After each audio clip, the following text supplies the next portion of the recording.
Welcome to O Horror. Join me as I take you on a journey of the senses, the mind, and the soul. I hope you're sitting comfortably. Enjoy.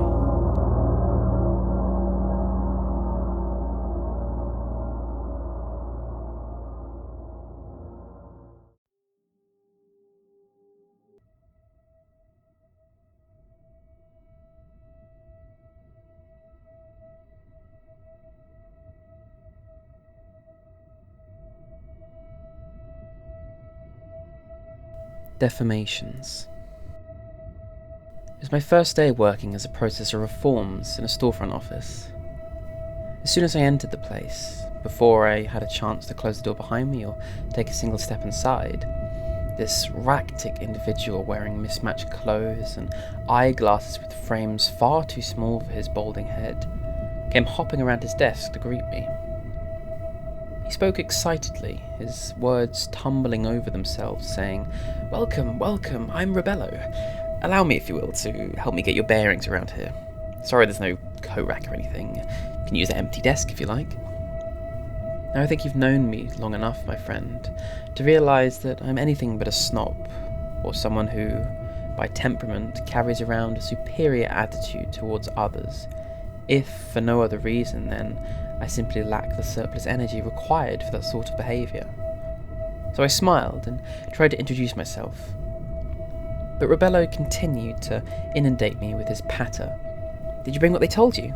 he asked, glancing down at the briefcase hanging from my right hand. "We have to provide you with our own supplies around here. I'm sure you were told that much." He continued before I could get a word in. Then he turned his head slightly to sneak a glance around at the storefront office, which consisted of 8 desks, only half of them occupied, surrounded by towering rows of filing cabinets that came within a few feet of the ceiling. "And don't make any plans for lunch. I'm going to take you someplace. There are some things you might want to know. Information, anecdotes. Actually, there's one particular anecdote, but we'll let that wait. You need to get your bearings around here." Rebello then made sure that I knew which desk I'd been assigned to, pointing out the one closest to the window of the storefront. "That used to be my desk. Now that you're with us, I can move to one of the desks further back." Anticipating Rebello's next query, I told him that I'd already received instructions regarding my tasks, which consisted entirely of processing various forms for the Quine organization, a company whose interests and activities penetrate into every enterprise, both public and private, on this side of the border. Its headquarters are located far from the town where I secured a job working for them. A drab outpost, one might call it, that's even quite distant from any of the company's regional centres of operation. In such a place, and many others like it, the Quine organisation also maintains offices. Even they are just dingy storefront affairs, permeated by a sour, briny odour. This smell could not be ignored. It led me to speculate that before this building had been taken over as a facility for processing various forms relating to the monopolist Q-Org, as it is often called for shorthand, it had long been occupied by a pickle shop. You might be interested to know that this speculation was later confirmed by Rebello, who had taken it upon himself to help me get my bearings in my new job, which is also my first job since arriving in this little 2-street town. As I sat down at my desk, where a lofty stack of forms stood waiting to be processed, I tried to put my encounter with Rebello out of my mind. I was very much on edge for reasons that my nervous condition and so forth. But in addition, I was suffering from a lack of proper rest. A large part of the blame for my deprivation of sleep could be attributed to the woman who ran the apartment house where I lived in a single room on the top floor. For weeks, I'd been pleading with her to do something about the noises that came from the space underneath the roof in the building, which was directly above the ceiling in my room. This was quite a small room, made that much smaller because one side of it was steeply slanted and parallel to the slanted roof above. I didn't want to come out and say to the woman that there were mice or some kind of vermin living under the roof of the building which she ran, but that was my implication when I told her about the noises. In fact, these noises suggested something far more sizable and somehow less identifiable than a pack of the run-of-the-mill vermin. She kept telling me that the problem would be seen to, although it never was. Finally, on the morning which was supposed to be the first day of my new job, after several weeks of struggling with inadequate sleep, in addition to the agitations deriving from my nervous condition, I thought I would just make an end of it right there in that one-room apartment on the top floor of a building in a two-street town on the opposite side of the border from the place where I had lived my whole life and to where it seemed I would never be able to return. For the longest time, I sat on the edge of my bed holding a bottle of nerve medicine, shifting it from one hand to the other and thinking, when I stopped shifting this bottle back and forth, an action that seemed to be occurring without intervention or control of my own mind, if I find myself holding it in my left hand, I'll swallow the entire contents and make it an end. And if I find myself holding it in the right hand, I'll go and start working in a storefront office for the client organisation. I don't actually recall which hand the bottle ended up in, or whether I dropped it on the floor and passing it from hand to hand, or what in the world happened. All I know is that I turned up at the storefront office, and as soon as I stepped inside, Rebello was all over me with this nonsense about how he would help me get my bearings. And now, while I was processing forms one after another like a machine, I also had to anticipate going to lunch with this individual. None of the other three persons in the office, two middle-aged men and an elderly woman who sat in the far corner, had exercised the least presumption towards me, as had Rebello, whom I already regarded as an unendurable person. I credited the others for their consideration and sensitivity, but of course, there might have been any number of reasons why they left me alone that morning. I remember that the doctor who was treating both me and you, and whom I take it you are still seeing, was fond of saying, as in wise counsel, however much you might believe otherwise, nothing in this world is unendurable. Nothing.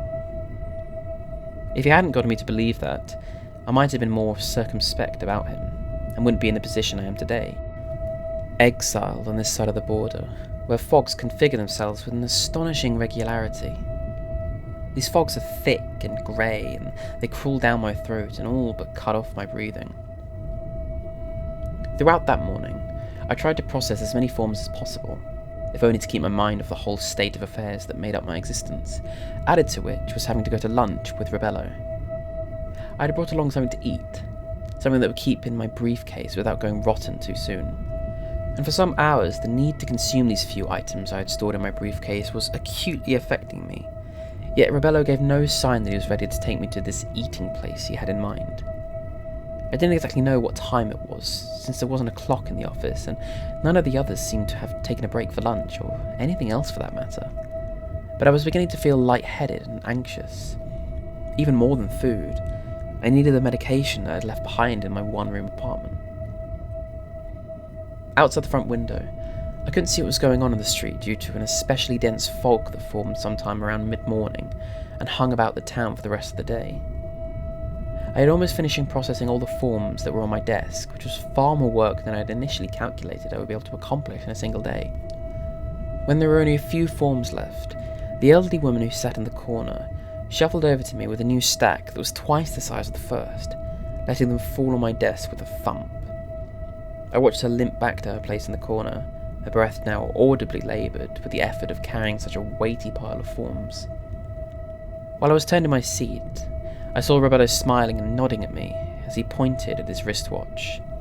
Then he pulled out a coat from underneath his desk. It seemed it was finally time for us to go to lunch, although none of the others budged or blinked as we walked past them and left the office through the back door that Roberto pointed me toward. Outside was a narrow alley which ran behind the storefront office with adjacent structures. As soon as we were out of the building, I asked Roberto the time, but his only reply was, "We'll have to hurry if we want to get there before closing." Eventually, I found that it was almost the end of the working day, or what would have been considered to be as such. "The hours are irregular," Rebello informed me as we rushed down the alley. There, the back walls of various structures stood on one side and high wooden fences on the other, the fog hugging close to both of them. "What do you mean, irregular?" "Did I say irregular? I meant to say indefinite. There's always a great deal of work to be done. I'm sure the others were glad to see you arrive this morning, as I was, even if they didn't show it. We're perpetually short-handed. All right, Here we are. He guided me towards an alley door with a light dimly glowing above it. It was a small place, not much larger than my apartment, with only a few tables. There were no customers other than ourselves, and most of the lights had been turned off. "You still open, are you?" said Rebello to a man in a dirty apron who was looking as if he hadn't shaved for several days. "Soon we close. You sit there." We sat where we were told to sit, and in short order a woman brought 2 cups of coffee, slamming them in front of us on the table. I looked at Rebello and saw him pulling a sandwich wrapped in wax paper out of his coat pocket. "Didn't you bring your lunch?" I told him that I thought we were going to a place that served food. "No, it's just a coffee house." "But that's alright. The coffee here is very strong. After drinking a cup you won't have any appetite at all, and you'll be ready to face those forms that Irma hauled over to your desk." I thought she was going to drop dead for sure. "I don't drink coffee. It makes me..." I didn't want to say that coffee made me terribly nervous, you understand, so I just said that it didn't agree with me. Rebello set down his sandwich for a moment and stared at me. "Oh dear," running his hand over his balding head. "What's wrong?" "Hatcher didn't drink coffee." "Who's Hatcher?" Taking up his sandwich once again, Rebello continued eating while he spoke. "Hatcher was the employee that you were hired to replace. That's the anecdote I wanted to relate to you in private. About him. Now it seems I might be doing more harm than good. I really did want to help you get your bearings." "Nevertheless," I said, as I watched Rebello finish off his sandwich. Rebello wiped his hands together to shake free the crumbs clinging to them. He adjusted the undersized eyeglasses, which seemed as if they might slip off his face at any moment. Then he took out a pack of cigarettes. Although he didn't offer me any of his sandwich, he did offer me a cigarette. "I don't smoke." "You should, especially if you don't drink coffee." Hatcher smoked, but his brand of cigarettes was very mild. I don't suppose it really matters, you not being a smoker, since they don't allow us to smoke in the office anymore. We received a memo from headquarters. It said that the smoke got into the forms, and I don't know why that should make any difference. "What about the pickle smell?" "For some reason they don't mind that." "Why don't you just go out into the alley and smoke?" "Too much work to do. Every minute counts. We're short-handed as it is. We've always been short-handed, but the work still has to get done. I never explained to you about the working hours."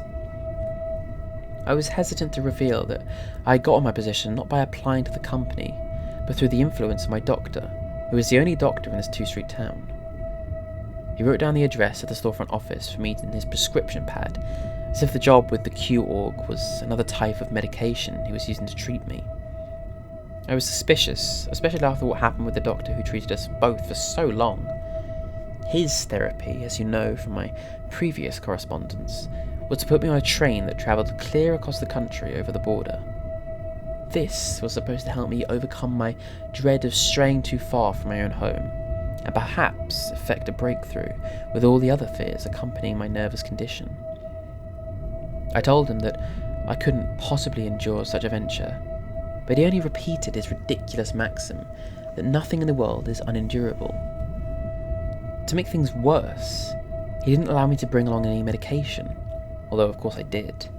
But this didn't help me in the least, not when I was travelling through the mountains with only bottomless gorges on either side of the train tracks and an infinite sky above.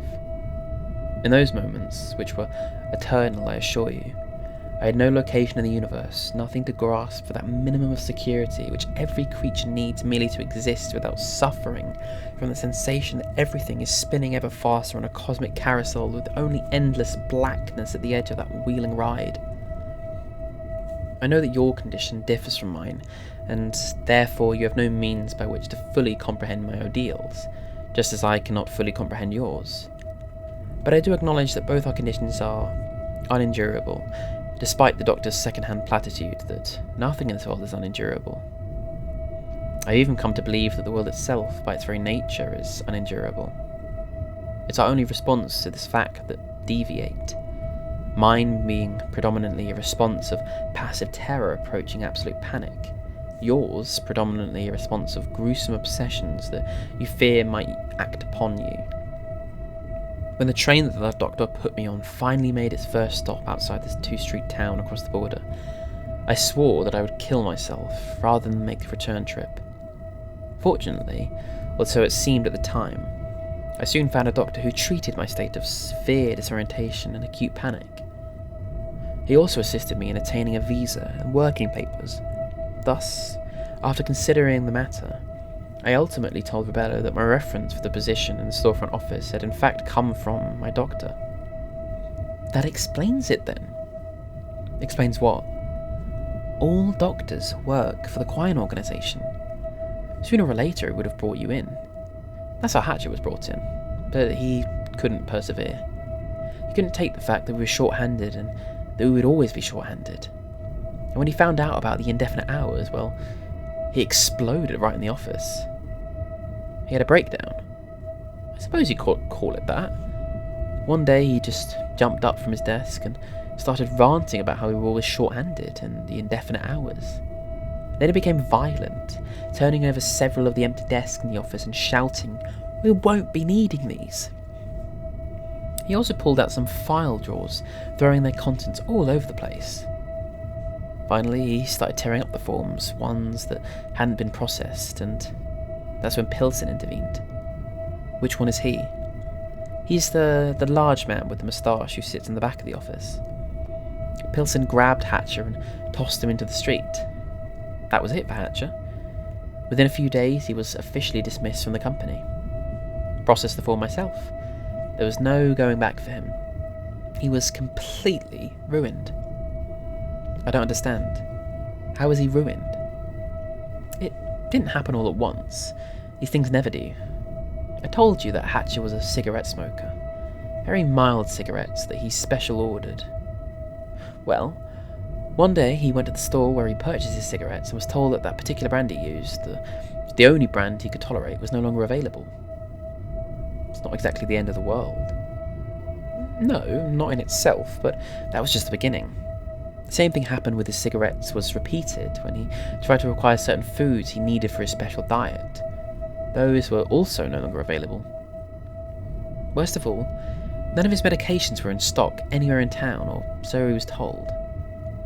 Hatcher required almost a whole shelf of pharmaceuticals to keep him going, far more than anyone I've ever seen. Most important to him were the medications he took to control his phobias. He especially suffered from a severe case of arachnophobia. I remember one day in the office when he noticed a spider making its way across the ceiling. He was always on the lookout for even the tiniest of spiders. He practically became hysterical, insisting that one of us exterminate the spider or stop processing forms. He had us crawling around on top of the filing cabinets trying to get the little creature. And after Pilson finally caught the thing and killed it, Hatcher demanded to see its dead body and have it thrown out into the street. We even had to call in exterminators at the company's expense before Hatcher would return to work. But after he was dismissed from the company, Hatcher was unable to procure any of the old medications that had allowed him to keep his phobias relatively in check. Of course, the doctor was no help to him, since all the doctors are also employed of Q-Org. What about doctors on the other side of the border? Do they also work for the company? I'm not sure. Could be. In any case, I saw Hatcher while I was on my way to the office one day. I asked him how he was getting along, even though he was obviously a complete wreck, almost totally ruined. He did say that he was receiving some kind of treatment for his phobias from an old woman who lived at the edge of town. He didn't specify the nature of the treatment, but since I was in a hurry to get to the office, I also didn't inquire about it later. I heard that the old woman, who was known to make concoctions out of various herbs and plants, was treating Hatcher's arachnophobia with a medicine of sorts which she distilled from spider venom. A homeopathic remedy of sorts. Perhaps. At this point, the unshaven man came over to the table and told us that he was closing for the day. Since Rebello had invited me to lunch, such as it was, I assumed that he would pay for the coffee, especially since I hadn't taken a sip of mine. But I noted that he put down on the table only enough money for himself, so I was forced to do the same. Then, just before we turned to leave, I reached for my untouched cup and quickly gulped down its contents. No sense in it going to waste, he said. Walking back to the office, through the narrow, fog-strewn alley, I prompted Rebello for whatever else he could tell me about the man whose position in the storefront office I had been hired to fill. His response, however, was less enlightening than seemed to wander into realms of hearsay and rumour. Rebello himself never saw Hatcher again after their meeting in the street. In fact, it was around this time that Hatcher seemed to disappear entirely, a culmination, in Rebello's view, of the man's ruin. Afterward, a number of stories circulated around the town that seemed relevant to Hatcher's case, however bizarre they may have been. No doubt others aside from Rebello were aware of the treatments that Hatcher had been taking from the old woman. It seemed to provide the basis for the strange anecdotes which were being spread about, most of them originating among children, and given little credence by the average citizen. Prevalent among these anecdotes were sightings of a spider thing, about the size of a cat. This fabulous creature was perpetually seen by numerous children as they played in the streets and the back alleys of the town. They called it the knobby monster, the source of this childish phrase being that, added to the creature's resemblance to this monstrous spider, it also displayed a knob-like protrusion from its body that looked very much like a human head. This aspect of the story was confirmed by a few older persons whose testimony was invariably dismissed as the product of the medications that had been prescribed for them, even though practically everyone in the town could be discredited for the same reason, since they were all, that is, we were all, taking one kind of drug or another in order to keep functioning in a normal manner. There came a time, however, when sightings of the so-called knobby monster ceased altogether, both among children and the older. Nor was Hatcher ever seen again around the town. I held the door open for Rebello, but he didn't take a step towards the building. Oh no, my work is done for the day. I'm going to go home and get some sleep. We have to rest sometime if we're to process the company forms at an efficient pace, but I'll be seeing you. After a few moments, Rebello could no longer be seen at all through the fog. I went inside the office, my mind fixed on only one thing, the items of food I stashed in my briefcase. But I wasn't 2 steps inside when I was cornered by Pilson near the lavatory. What did Rebello say to you? It was about the Hatcher business, wasn't it? We just went for a cup of coffee. But you didn't bring your lunch. You've been working all day and you haven't had anything to eat. Practically dark now, your first day on the job, and Rebello doesn't make sure you take your lunch. How did you know we didn't go somewhere to eat? Rebello only goes to that one place. It doesn't serve food. Well, I admit it. We went to the place that doesn't serve food, and now I'm famished. So if I could just return to my desk. But Pilson, a large man with a large moustache, grabbed the collar of my coat and pulled me back towards the lavatory. What did Rebello say about the Hatcher business? Why don't you ask him? Because he's a congenital liar. It's a sickness with him, one of many. You see how he dresses, how he looks. A lunatic, even if he's a very good worker. But whatever he told you about Hatcher is completely false. Some of it did sound far-fetched. Far-fetched is right. The fact is that Hatcher was promoted to work in one of the company's regional centres. He may have even moved on to the company headquarters by now. He was very ambitious. Then there's nothing to say. I appreciate you straightening me out concerning this Hatcher business, but if you don't mind, I'd like to go back to my desk now. I'm really hungry. He didn't say another word, but he watched me as I walked to my desk, and I felt that he continued to watch me from his place at the back of the office. As I ate the first few items of food I kept in my briefcase, I also made quite conspicuous that I was processing forms at the same time, not lagging behind in my work. Nevertheless, I wasn't sure that my ferocious display of form processing was even necessary, as Rebello had implied was the case, due to the monumental quantity of work we needed to accomplish with the perpetually short-handed staff. I wondered if Pilson wasn't right about Rebello. Specifically, I wondered if Rebello's assertion that our work schedule was indefinite had some truth to it. Yet several more hours passed and still no one except Rebello had gone home since I arrived at the office early in the morning. Finally, I heard one of the 3 persons sitting behind me, standing up from his or possibly her desk. Moments later, Pilson walked past me wearing his coat. He was also carrying a large briefcase, so I surmised that he was leaving for the day. It was now evening. After waiting a short while, I did the same. I walked only a block or so from the storefront when I saw Rebello heading towards me. He was now wearing a different set of mismatched clothes. "You leaving already?" "I thought you were going home to get some sleep." "I did go home, and I did get some sleep, and now I'm going back to work." I talked to Pilson, or rather he talked to me." I see, very well. And I suppose he asked what I might have said about Hatcher?" "In fact, he did. He told you that everything I said was just nonsense, that I was some kind of confirmed malcontent who made up stories that showed the company in a bad light?" "Something along those lines." "That's just what he would say." "Why's that?" "Because he's a company spy. He doesn't want you hearing what's on your first day. Most of all, he doesn't want you to hear about Hatcher. He was the one who informed Hatcher and started the whole thing. He was the one who ruined Hatcher. That old woman I told you about on the edge of the city, she works for the company's chemical division, and Pilson keeps an eye on her too. I heard from someone that works at one of the regional centres that the old woman was assigned to one of the company's biggest projects, a line of drugs that would treat very specific disorders, like Hatcher's arachnophobia. It would have made Q-Org twice the company it is today, and on both sides of the border. But there was a problem. I don't think I want to hear anymore. No, you should hear this. The woman was almost taken off the company payroll because she was using more than her esoteric knowledge of herbs and plants.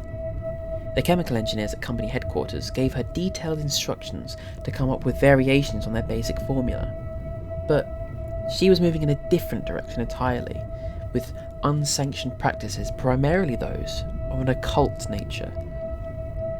You said she was almost taken off the payroll. That's right.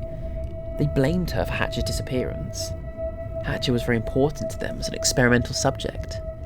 Everything was set up to make him a guinea pig, denying him his usual brand of cigarettes, taking him off for special diet and medications. They went to a great deal of trouble. Hatcher was being cleansed for what the old woman along the company engineers intended to put into him. The spider venom made some kind of sense, but as I said, the old woman was also following practices that weren't sanctioned by the company, and they needed someone to blame for Hatcher's disappearance. That's why she was almost taken off payroll. So Hatcher was an experiment. So what happens when you explode the way he did? Ranting about the unending workload? The question remains, however, was the Hatcher experiment a success or a failure? He looked at his watch and then said he would have to talk further later. "We have so many forms to process, so I'll be seeing you later." Without waiting for a response, he rushed down the sidewalk towards the storefront.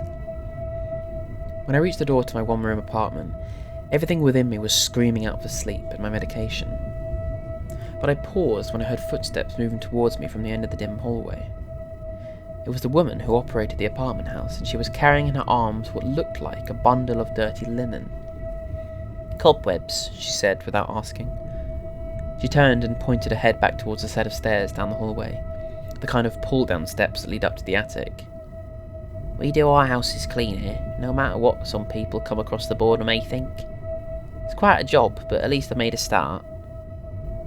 I couldn't help but stare in silence at the incredible wadding of cobwebs that the woman bore in her arms as she began to make her way down the stairs. Some vague thoughts occurred to me, and I called to the woman. "If you're finished for the time being, can I put up those stairs to the attic?" "That's good of you, thanks. I'll bring in the exterminator soon, just as you asked. Don't know exactly what's up there, but I'm sure it's more than I can deal with myself." I understood exactly what she meant only after I ascended into the attic and saw for myself what she had seen. At the top of the stairs there was only a single light bulb, which didn't begin to illuminate those vast and shadowed places. What I did see were the dead bodies, or parts of bodies, of more than a few rats. Some of these creatures looked as if they had escaped from just the sort of thick, heaping cobwebs which had been seen by the woman who ran the apartment. They clung to the bodies of the rodents just as the dense grey fog clung to everything in his town. Furthermore, all of these bodies seemed to be in a state of deformity or perhaps transition. When I looked closely at them, I could see that in addition to the 4 legs normally allowed to them by nature, there were also 4 more legs that had begun sprouting from their undersides. Whatever killed these vermin had also begun to change them. But not all of the affected rodents had died or been partially eaten. Later investigations I made into the attic, once I had persuaded the woman who ran the apartment to defer calling the exterminator, revealed rats and other vermin with physical changes even more advanced. These changes explained the indefinable noises I had heard since moving into my one-room apartment, just beneath the roof of the building, with the attic in between. Some of the things I saw had 8 legs of equal length and were able to negotiate with the walls of the attic and even crawl across the slanted ceiling under the roof. Others had even begun making webs of their own. I think you would have recognised much of this, my friend, as something out of your own gruesome obsessions. Fortunately, for my own fears did not include arachnophobia, as was the case with Hatcher. Nonetheless, I did ingest heavy doses of my medication before proceeding into the attic. When I finally located him, in the most remote corner of the attic, I saw the knob-like head of a human being protruding from the pale, fluffy body of a giant spider, or spider thing. He was in the act of injecting his own venom into another verminous citizen of the attic. As soon as I saw his pinpoint eyes notice mine, he released the creature, which squeaked away to begin its own transformation. I couldn't imagine that Hatcher desired to continue his existence in that state. As I approached him, he made no move of either aggression or flight, and when I took out the carving knife I had brought with me, it seemed that he lifted his head and showed me his tiny throat. He had made his decision, just as I had made mine. I never returned to the storefront office to process forms for the Quine organisation, in whose employees are all the doctors and of this side of the border, and perhaps also your side. It is now my conviction that our own doctor has been working for this company. At the very least, I blame him for my exile to this remote 2-street town of fog and nightmares.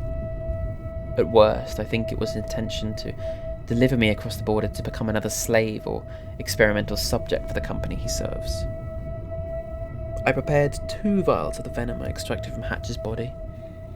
The first I've already used on the doctor who's been treating me on this side of the border, even if the culmination of that treatment was to be imprisoned in the storefront office, processing folders for an indefinite number of hours, lasting the remainder of my indefinite existence. I'm still watching him suffer his painful mutations, while I help myself to all the medications I please from the cabinets in his office. Before morning comes, I'll put him out of his misery, and his medications will put me out of mine. The second vial I offer to you, my friend. For so long you have suffered from such gruesome obsessions which our doctor did not or would not alleviate. Do with this medicine what you must. Do with it what your obsessions dictate. You might even consider, at just the right moment, giving the doctor my greetings, and reminding him that nothing in this world is unendurable. Nothing.